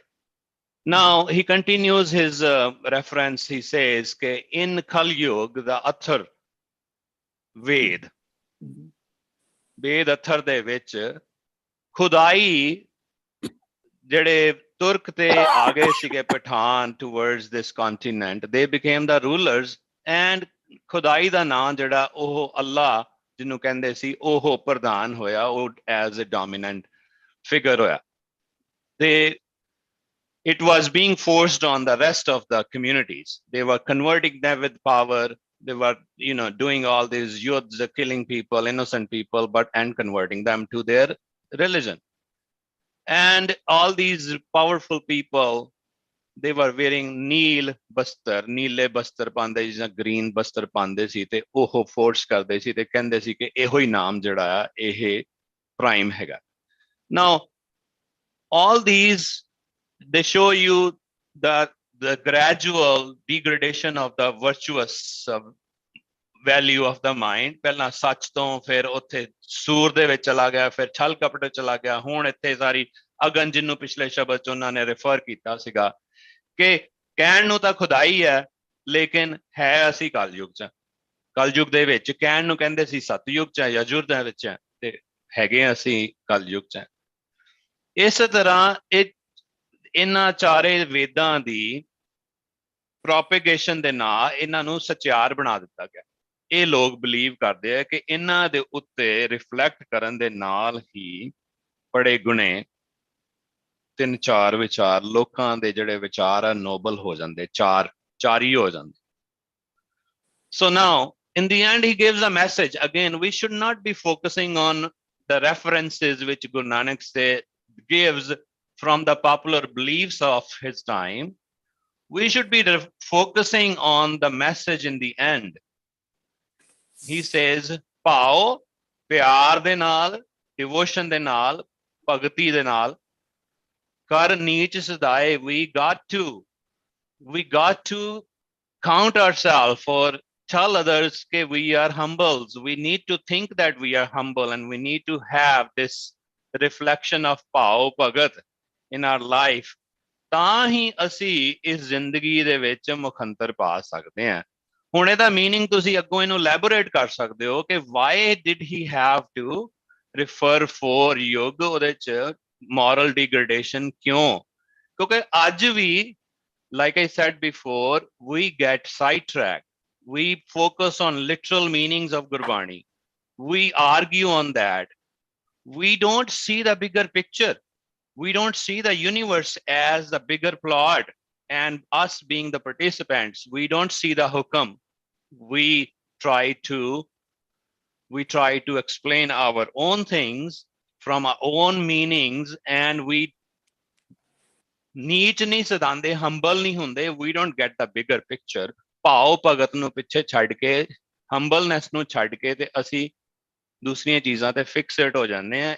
ਇਸ ਕਰਕੇ ਸਾਨੂੰ freedom ਨਹੀਂ ਮਿਲਦੀ. This is my thought. Thank you very much for your time. ਭੁੱਲ ਚੁੱਕਦੀ ਮਾਫੀ.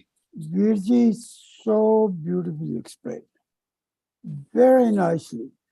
ਤੇ ਜਿਹੜੀ ਖਾਸ ਕਰ ਤੁਸੀਂ ਬੜੇ ਪਿਆਰ ਨਾਲ ਐਕਸਪ੍ਰੈਸ ਕਰ ਗਏ ਹੋ ਕਿ ਪਹਿਲਾਂ ਜਿੰਨੇ ਵੀ ਚਾਰਾਂ ਯੁੱਗਾਂ ਦੀਆਂ ਜਿਹੜੀਆਂ ਵੀ ਗੱਲਾਂ ਕੀਤੀਆਂ ਉਹ ਗੁਰੂ ਨਾਨਕ ਸਾਹਿਬ ਨੇ ਸਿਰਫ ਤੇ ਸਿਰਫ ਰੈਫਰੈਂਸ ਦੇ ਕੇ ਸਮਝਾਉਣੇ ਦੀ ਗੱਲ ਕੀਤੀ ਹੈ ਤੇ ਐਂਡ ਤੇ ਅਸਲੀ ਮੈਸੇਜ ਜਿਹੜਾ ਗੁਰੂ ਸਾਹਿਬ ਦਾ ਉਹ ਬਾਕੀਆਂ ਨੂੰ ਰੈਫਰੈਂਸ ਕਰਕੇ ਐਂਡ ਤੇ ਇਹ ਗੱਲ ਕਹੀ ਹੈ ਕਿ ਅਸਲ ਦੇ ਵਿੱਚ ਕੰਮ ਉਹ ਹੈ, ਭਾਵ ਭਗਤ ਕਰਨੀ ਸਲਾਏ ਤਾਂ ਨਾਨਕ ਮੁਖ ਅੰਤਰ ਪਾਏ। ਜਿਵੇਂ ਪਹਿਲੀ ਪੌੜੀ ਦੇ ਵਿੱਚ ਪਹਿਲਾਂ ਸੋਚਣਾ ਭੁੱਖਿਆ ਭੁੱਖਣਾ ਉੱਤੇ ਸਾਰੀਆਂ ਗੱਲਾਂ ਕਰਦੇ ਆ, ਐਂਡ ਤੇ ਕੀ ਕਹਿੰਦੇ ਆ, ਹੁਕਮ ਲਗਾਈ ਚੱਲਣਾ, ਨਾਨਕ ਲਿਖਿਆ ਨਾਲ। ਏਦਾਂ ਹੀ ਪਹਿਲਾਂ ਹੋਰ ਭਰਾਵਾਂ ਦੀਆਂ ਲੋਕਾਂ ਦੀਆਂ ਗੱਲਾਂ ਕਰਦੇ ਆ, ਪਰ ਐਂਡ ਤੇ ਉਹ ਸਾਨੂੰ ਆਪਣਾ ਮੈਸੇਜ ਦੇ ਜਾਂਦੇ ਆ, ਭਾਵ ਭਗਤ ਕਰਨੀ ਸਲਾਏ ਤਾਂ ਨਾਨਕ ਮੁਖ ਅੰਦਰ ਪਾਏ। ਆਪ ਦਾ ਬਹੁਤ ਬਹੁਤ ਧੰਨਵਾਦ। We are just about at the end of the time. If somebody wants to add a word or two, fine. Otherwise, we can continue this next week. Does anybody have something that they can mention in 1 or 2 minutes?